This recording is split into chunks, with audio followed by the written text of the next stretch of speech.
and they divvied everybody out like retail. One person, she wouldn't stop crying, so they said that they would just send her off to somebody who was already sick, that had AIDS, that was gonna die soon, because she wouldn't shut up. My social worker told me that maybe I needed to just talk to him. Maybe if I just did something right, or if not, just break up with him, that it would be okay. If someone had told me 10 years ago that one day I would work for Hollywood stars, I probably would have laughed. Honestly, who wouldn't? I'm just a guy from San Fernando, raised in a modest family. My father was a mechanic, and my mother was a teacher. Life seemed simple, like my job. I'd go, earn, and enjoy the little things. Yet, as often happens, life has its own way of surprising us. And today I find myself here, looking at my calloused hands from years of work, thinking about what happened to me at Dee's mansion. At first, I was just another construction worker, trying to make a living with the sweat of my brow. But one day, I happened to work on a project that would change my life. An agent called me to renovate an apartment for one of the most famous actors in Los Angeles. And from there, like a domino effect, my rise in the celebrity world began. It all started with a simple job that led me, almost unknowingly, to work for one of the most powerful men in the music industry, Dee. His villa was not just a house. It was a world apart, a place where the boundaries between reality and fantasy grew more and more blurred. I had never seen anything like it. The rooms, the gardens, the pools, everything was too big, too luxurious. But there was something strange. Maybe it was the silence that ruled over the place, or the way the security seemed to watch you without ever really looking at you. When I arrived for my first day of work, I immediately noticed that things were not like a normal construction site. There were black cars parked everywhere, and some didn't even have license plates. People dressed in dark clothes, security outfits too stiff to seem normal. And then, there were the delivery men carrying metal boxes with no labels.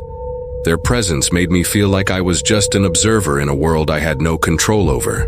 One day while I was in the basement, surrounded by the noise of tools and the scent of cut wood, something strange caught my attention. A solitary figure, semi-hidden in the dark. A woman, tied to a chair. My heart jumped in my throat. For a moment I thought I had seen wrong, but no, she was really there. I approached, breathing heavily, and as I leaned down to look at her better, I realized she no longer looked like a person, but an abandoned object. Her face was pale, swollen, as if someone had beaten her mercilessly. Her eyes were alive, full of fear, pleading, but also something more. Suddenly, the silence was broken by a step. A shadow loomed in front of me. It wasn't just Dee who appeared sometimes, but another man, dressed in black, moving with unsettling confidence. His voice, cold as metal, pierced my skin. "Did you really think there would be space for you in this world?" His presence was threatening, like a trap closing in on me with no way out. I found myself trapped, in the dark, with the woman tied to that chair that I couldn't look at without feeling the cold rise up my spine. But when I moved closer to free her, the metallic sound of the door closing behind me froze my blood. The trap had closed. Dee was already there, motionless, as if he had been waiting for us for an eternity. The smile on his lips was something unsettling. He was no longer the music mogul I had met in the previous days. He was something darker, a mask hiding the man behind the power. "Too late," he said, with a tone vibrating with menace. And when it slipped from his mouth, my heart skipped a beat. There was no way out. There was no more hope. The darkness seemed to come alive, as if it was an entity swallowing us one by one. Everything I had seen so far was changing my way of thinking. The boxes being carried, the strangely dressed people, Dee's behavior. It was all connected. Maybe it wasn't just a matter of wealth or celebrity, but something much darker. Every step I took in that villa brought me closer to a mystery I couldn't explain. Even when I thought I had seen the worst, every day there was something more unsettling. Another delivery man looked at me with eyes full of fear. a strange symbol etched on one of the boxes they had brought, and that silence. That silence I knew wasn't natural. It seemed like everyone was waiting for something to happen, for me to notice something I wasn't supposed to see. That night, while I was fixing another seemingly insignificant detail, the call came. I was told I had to fix the window glass, but not later. Right now. They didn't give me a choice. There was something deeper, something slipping through my fingers. And as the team and I struggled to finish the job, the weight of everything I had seen crushed me. It was a house like any other, but also not. No place had ever made me feel so out of place, so powerless. The trap had closed, and now, finding myself trapped in this world I couldn't escape from, I realized I had never been anything but a pawn in a game I didn't understand. What would happen to the woman tied in the basement? Why all those unlabeled boxes? And what was behind D? The mystery was bigger than I had imagined. The trap had closed, but maybe, somewhere, there was still a way out. The next morning, I woke up with a sense of nausea, as if my body were filled with a poison I couldn't get rid of. Every detail of the villa seemed different, as if its architecture had come alive and adapted to my state of mind. The neon lights flickered, the air was heavy, and even the sounds seemed muffled, as if everything was wrapped in a bubble of silence. Alex, my colleague, approached, his look uncertain. "What's really going on here?" he asked in a low voice. His eyes were full of fear, but also of growing determination. He was realizing, like me, that we were trapped in something we couldn't understand. We had seen too much. My instinct urged me to run, to leave it all behind. But there was something holding me back, that sense of guilt tormenting me. The woman in the basement, D, the mysterious boxes. I had to uncover the truth, even if it meant sinking further into an abyss I didn't know. I approached one of the rooms I had noticed earlier, the one that seemed hidden, far from the other main areas. It was as if it had been intentionally isolated. When I pushed the door open, a chilling cold struck me, and inside, among the shadows, was an old desk with piles of documents and photos. Most of them were blurry, but some showed images of D with other people, all dressed strangely, with lifeless eyes. At the bottom of the table, a metal box without labels caught my attention.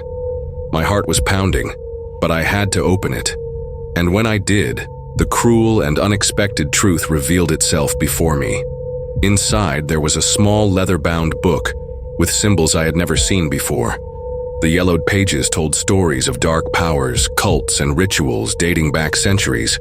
And in the midst of those dusty lines, there was a name, handwritten, D.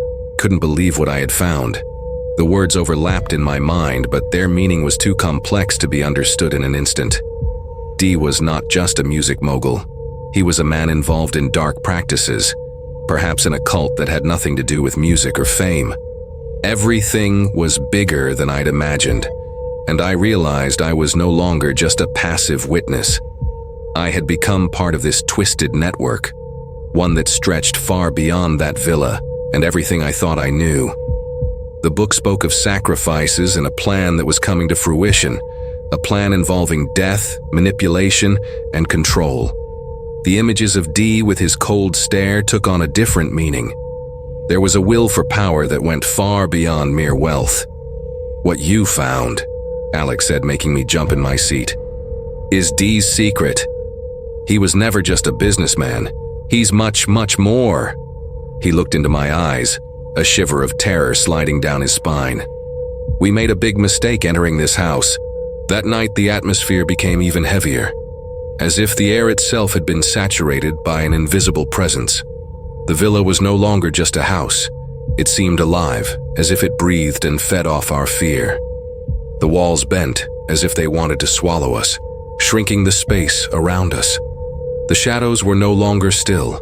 They moved, stretched, watching every breath we took with an unsettling and cold presence.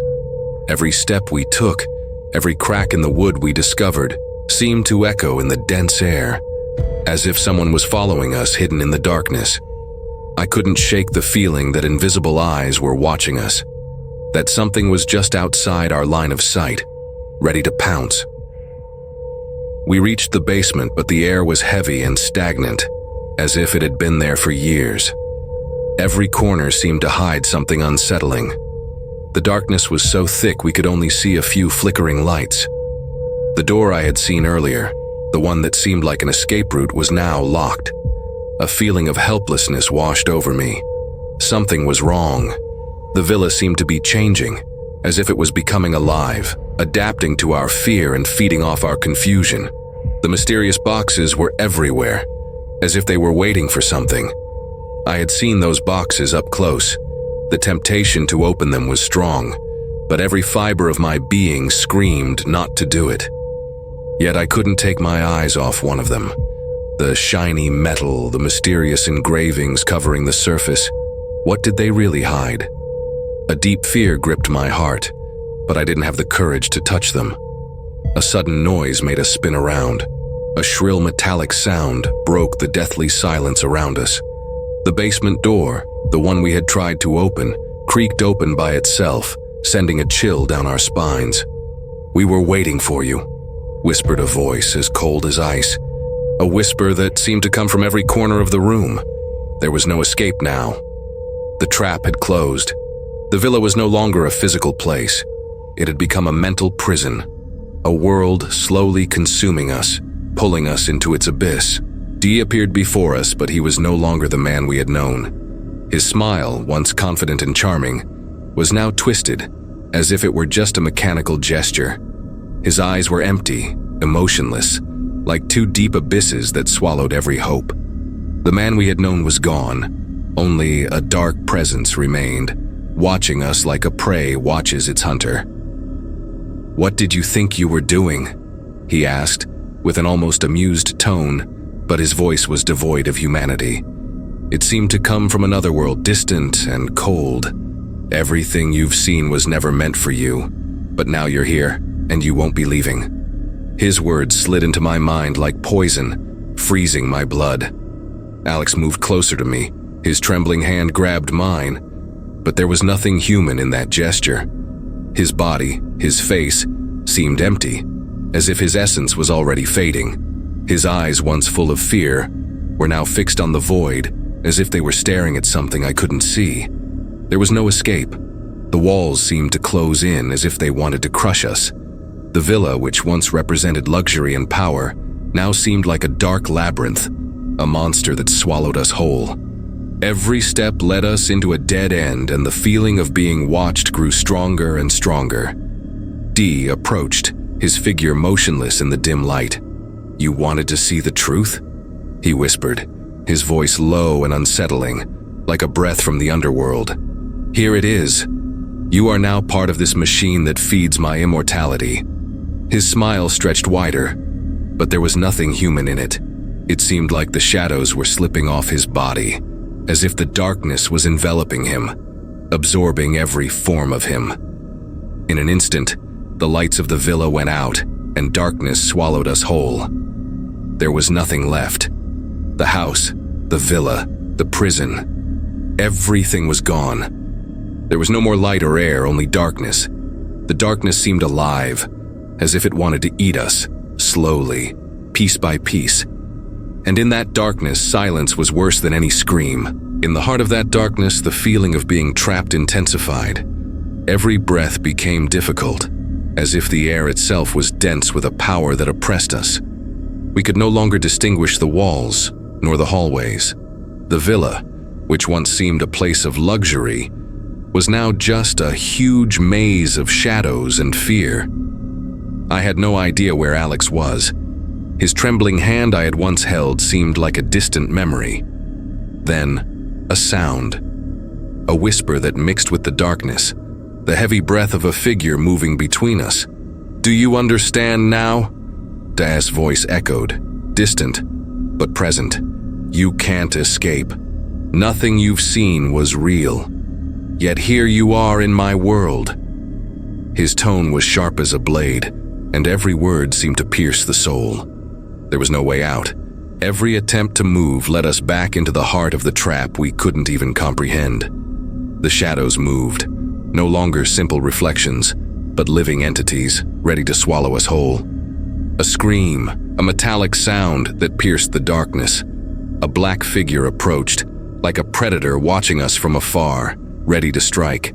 There was nothing left to do. The villa had trapped us. Our bodies, our minds, were its prisoners. "I warned you," Dee whispered, his voice now broken by an infernal echo. The room seemed to distort, the walls bent and the floor itself vibrated, as if the house were trying to swallow us. Suddenly, the mysterious boxes appeared everywhere, scattered like coins in a dark ritual. They seemed to pulse, breathe, and something evil was hiding inside them. Alex, now pale and trembling, looked at me with eyes full of horror. "Why are we here? What is this place?" His voice was almost a whisper, but his terror was palpable. The shadows that stretched seemed to answer his question, as if the villa itself were alive, a creature that fed on our pain and fear. The lights flickered again, and the same darkness that had swallowed us began to feel closer, as if it wasn't just the darkness around us, but something trapped in our very blood. The truth we had sought, was too horrible to comprehend. The villa was not just a prison. It was a place where the soul was consumed, like a flame slowly extinguishing. Dee approached, his smile now completely twisted, and showed us the true face of what he was doing, a ritual to feed a force that transcended mankind. The sacrifice he had begun decades ago was now involving us. We were the final pieces of a game we never wanted to know. Every step we took seemed to bring us back to the same place. The villa, like a hungry monster, sucked us in, swallowing every trace of hope. The door we had tried to open, the passage we thought was the escape route, was just another deception, another part of D's plan, like a gear in a perfect machine. The boxes, now more numerous than ever, had become a sort of ritual. Every time we opened one, something darker came out, something more evil. D's presence hung in every corner of the villa, as if he were part of the house itself, a curse rooted in the wood, the concrete, and the bones of its inhabitants. The air became freezing, and our breath condensed in the air, but there was nothing natural about this cold. It was death surrounding us, a deadly embrace. The villa was no longer just a place. It had become the eternal prison, the tomb where our souls would remain trapped, like that woman in the basement.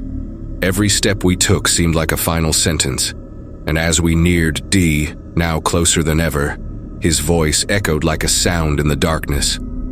"Welcome to my world. Here, there is no turning back." Every step we took brought us closer to the heart of that twisted reality. The walls seemed to move, stretching and contracting as if they were trying to trap us. The boxes, now more numerous than ever, made strange noises, as if something inside was stirring.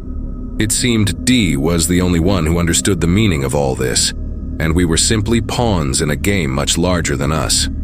I turned to look at Alex, but his eyes were now empty, lost in the darkness. He was no longer the person I'd known. D had taken him, just as he had taken all of us. Every trace of humanity had vanished, and what remained was a puppet moving without purpose. Then, another sound. A sound from the heart of the villa. A whisper. A voice that seemed ancient, whispering forgotten prophecies. The villa, its power, seemed to tell a story that dated back millennia. A story of sacrifice, power, and death. The truth was more terrible than I could have imagined. D was not just a man, but an entity who had bound his existence to dark forces in order to attain immortality. "You are not here by chance," the voice said, seeming to come from the very walls of the villa. "You are the final sacrifice. After you, my power will be complete." The villa seemed to breathe, and with every breath it swallowed us even more. There was no escape. Every door, every passage we had tried to open, was now closed. The shadows moved freely, dancing around us as if they were part of the house itself. D approached, his face twisted into a sinister smile that seemed made of darkness. His body seemed transparent, as if he were part entity and part shadow. "You've come this far," he said with a cold voice, "but you can't leave. You are now part of me." The villa trembled, as if shaken by an invisible force. The mysterious boxes opened by themselves, and figures began to emerge from them. Dark figures that seemed to come to life. They seemed to have eyes, mouths, hands. But they were not human. They were the shadows of the past, the sacrifices Dee had made over the centuries. And we were the final sacrifice. The trap had finally closed. In the end, there was no light. There was no hope. The villa, the place that once seemed a symbol of luxury and power, was now an abyss, a timeless place where the souls of its inhabitants were consumed by an ancient evil. There was no more world to escape to. The darkness had swallowed us all, and now we were part of it.